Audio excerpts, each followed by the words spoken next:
সবাইকে প্রণাম, আমার ভালোবাসা।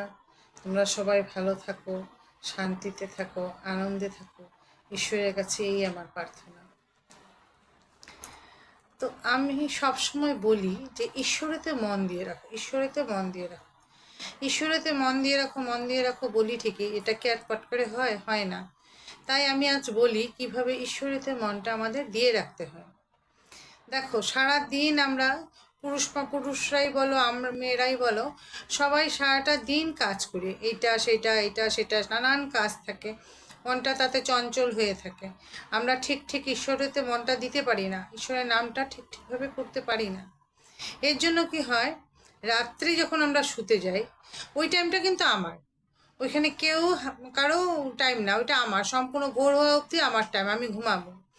তো আমরা ঘুমাতে যাওয়ার আগে ঠিক 5টা মিনিট যদি আমরা এইভাবে অভ্যাস করি, যেমন ধরো আমি যে বালিশে মাথাটা দিলাম, সেই বালিশে মাথাটা যে দিলাম ওইটা যেন আমি মনে করি আমি আমার ঠাকুরের কোলে মাথা দিলাম। ধরো আমি কোনো মাকে, কোনো দেবীকে ভালোবাসি, তো আমার ধরো মা কালী হোক, দুর্গা হোক, যাকেই হোক ভালো লাগে, তো আমি মনে করলাম ওইটা ঠাকুরের, মায়ের পায়ে আমি মাথা দিলাম, মাথা দিয়ে শুলাম, মা আমি তোমার কোলে মাথা দিয়ে শুলাম বললাম। তারপরে আমি মাকে ভাবা, যেই ঠাকুরকে ভাল লাগে, গোপাল হোক, শিব হোক, মা কালী হোক, দুর্গা, যার যেই ঠাকুরকে ভাল লাগে, তারপর যদি আমি তার সাথে কথা বলি, মাকে মার কোলে মাথা দিয়ে শুয়ে মাকে ভালো করে দেখলাম, মা তুমি একমাত্র আমার এই পৃথিবীতে, তুমি আমায় ছেড়ে যেও না মা। এই যে মার সাথে কথা বললাম, তারপরে বললাম মা সারাদিনে কত কাজ করেছি, কত মন দিয়ে বা দেহ দিয়ে যদি কারো কোনো ক্ষতি করে থাকি, মা তুমি ক্ষমা করো, তুমিই আমাকে দেখো মা। এইভাবে যদি আমরা কথা বলি, তাহলে কিন্তু আমাদের মনটা আস্তে আস্তে ঈশ্বরেতে মনটা থাকবে। কারণ একদম ঘুমানোর সময় করলাম, তো তারপরে তো আর বেশি চিন্তা আসে না। তারপরে এইভাবে আমি ঘুমিয়ে গেলাম। এইভাবে শুরু করি ফার্স্ট। তারপরে যখন ঘুম থেকে উঠবো, তখনও মার কোলেই মাকেই বলে উঠবো, মা তোমাকে প্রণাম, এই যে সকাল হলো, সারাটা দিন আমি যত কাজ করি, যা কিছুই করি, আমার যেন আমার মন দিয়ে বা আমার দেহ দিয়ে যেন আমি কাউকে অনিষ্ট না করি মা, তুমি একটু দেখো আমাকে, আমি যেন সারাটা দিন শান্তিতে আনন্দে থাকতে পারি।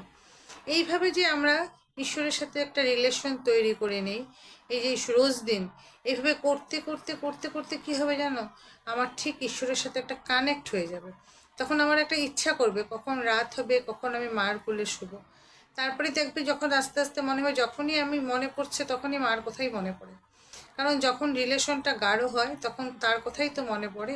তো এইভাবে যখন আমরা রিলেশনটা শুরু করব, তখন দেখবে আস্তে আস্তে আমার মনটা ঈশ্বরেতে থাকবে। তখন দেখবে টেস্ট পাবো, যেন ওনার সাথে কথা বলেই একমাত্র জগতের শান্তি পাওয়া যায়, আর জগতে কারো কাছে কথা বলে শান্তি পাওয়া যায় না। আমরা আমাদের দুঃখের কথা মানুষকে বলি ঠিকই, কিন্তু ওই মানুষটাই হয়তো কয়েকদিন পরে এই যে বলেছিলাম সেই দুর্বলতার সুযোগ নিয়ে সেই আমাকে দুইটা কথা শোনাতে পারে। কিন্তু ঈশ্বর কখনো তা করেন না। ঈশ্বর যতটা পারেন উনি ওনার আঁচল দিয়ে আগলে রাখেন আমাদেরকে। এইভাবে আমরা প্রথম শুরুয়াতটা করি, প্রথম শোয়ার সময় আর ঘুম থেকে উঠে প্রথম শুরুয়াত করি এইভাবে মাকে, ঈশ্বরকে নিয়ে। তারপরে আমরা আস্তে আস্তে আস্তে আস্তে আরও এগোতে থাকবো।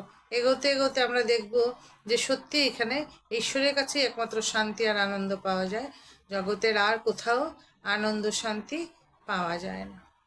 আজ আমি এখানেই কথা রাখলাম, আমার গুরু ইষ্টকে প্রণাম করে আমি আজ এখানেই কথা শেষ করলাম।